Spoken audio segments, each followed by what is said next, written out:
নমস্কার বন্ধুরা, আমি মমতা টেস্টি কিচেনে আপনাদের সবাইকে স্বাগত। তো দেখুন, আজকে নিয়ে এসছি একটা চন্দিনী মাছের বেগুন আর শিম দিয়ে অসাধারণ ঝাল। অবশ্যই দারুণ লাগবে।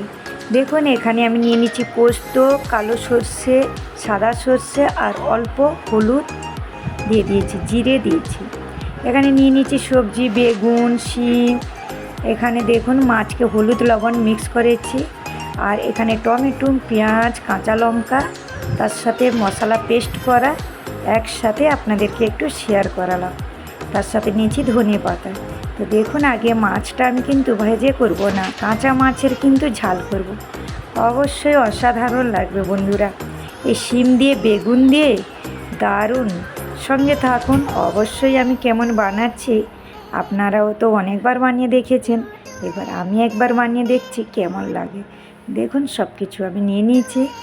এখানে পোস্ত বেটেছি, তার পরিমাণ মতন হলুদও নিয়ে নিয়েছি আবার। তো দেখুন, একসাথে সব পেস্ট করে নিয়েছি, জিরা, দু রকমের সর্ষে। এই দেখুন, সব কিছু আপনাদেরকে খুব সুন্দর করে আর একবার শেয়ার করে দিচ্ছি। যারা যারা নতুন রান্না করছেন অবশ্যই ওনাদের জন্য বেস্ট আইডিয়া, তাই না? আগে দেখে নিতে হবে যে কী কী দিয়েছি, কেমন নিয়েছি, কী কী নিয়েছি। আমি আমার পরিমাণ মতন নিয়ে নিয়েছি, আপনারা আপনাদের পরিমাণ মতন নিয়ে নেবেন। আশা করি ভালো লাগবে। দেখুন, একটা কড়াই নিয়ে নিয়েছি। কড়াইটা কিন্তু আমি এখন লাইটটা জ্বালিয়ে নেব। যারা নতুন দেখছেন অবশ্যই চ্যানেলটাকে সাবস্ক্রাইব করে পাশে থাকা বেলটা অন করে রাখবেন, তাহলে আমার রেসিপি দেওয়ার সাথে সাথে আপনাদের কাছে নোটিফিকেশন আগে চলে আসবে। তো বন্ধুরা চলুন, এখন আমি পরিমাণ মতন সর্ষের তেল দিয়ে দিচ্ছি। আপনারা আপনাদের পরিমাণ মতন চাইলে দেবেন, আমি আমার মতন দিয়ে দিলাম।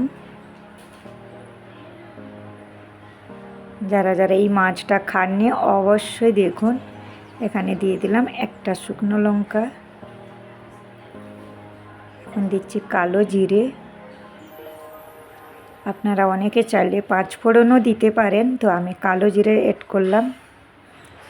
এখন ভালো করে মশলাটা একটু গরম হওয়ার পরে দিয়ে দিলাম পেঁয়াজ কুচি, কাঁচা লঙ্কা কুচি। ভালো করে একটু নাড়াচাড়া করে নেব। অবশ্যই এই মাছের আপনারা একবার হলে এইভাবে বানিয়ে দেখবেন। এখন ঠান্ডার সময়, তাই এখন তো কিন্তু বড় বড় বেগুন, শিম সব কিছু শীতের। আর দিয়ে দিয়েছি আমি রসুন বাটা। রসুন বাটা দিলাম। আপনারা যে চাইলে আদা দিতে পারেন, আমি এখানে আদাটা কিন্তু অ্যাড করব না। দিয়ে দিচ্ছি বড় সাইজের টমেটো কুচি, দুটো টমেটো কেটে দিয়েছি। ভালো করে একটু মশলাটা নাড়াচাড়া করিয়ে নেব।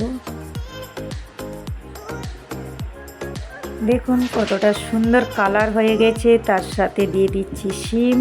শিমটা দেখে কিন্তু অসাধারণ লাগছে, তাই না?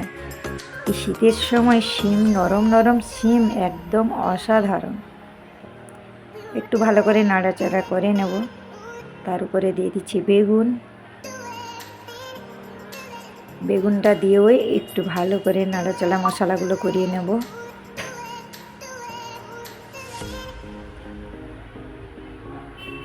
কত সুন্দর বেগুনটা, একদম বড় সাইজ, নরম। তো দেখেছেন? এখন পরিমাণ মতন আমি লবণ অ্যাড করে দিচ্ছি।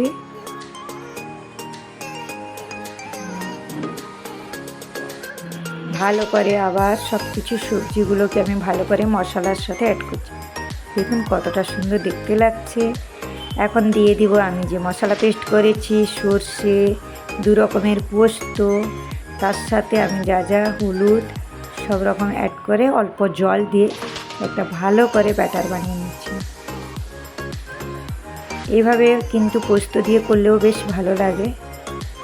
তো দেখুন, একটু চাপা দিয়ে দিয়েছিলাম, এখন দিয়ে দিলাম সর্ষে বাটা। পরিমাণ মতন জল অ্যাড করছি। জলটা একটু বেশি দিতে হবে, যেহেতু আমি কাঁচা মাছের ঝাল করছি, তো তার জন্য মাছটা ভাপাতে হবে।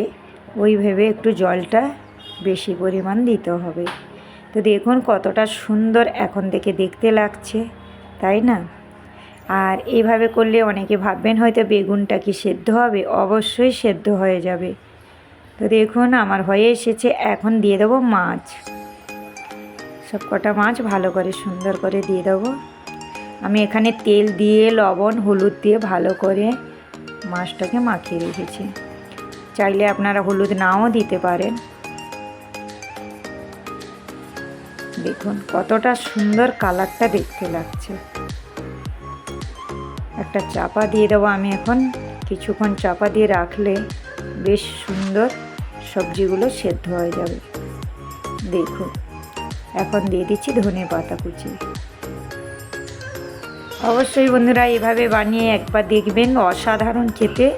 যে কোনো মাছেরও আপনারা কিন্তু তাজা মাছ যদি হয় তাহলে তো আর কোনো বলারই নেই, একদম দারুণ খেতে। উপরে এখন দিয়ে দিচ্ছি সরিষার তেল। এখন হয়ে গেছে আমার মাছের ঝাল।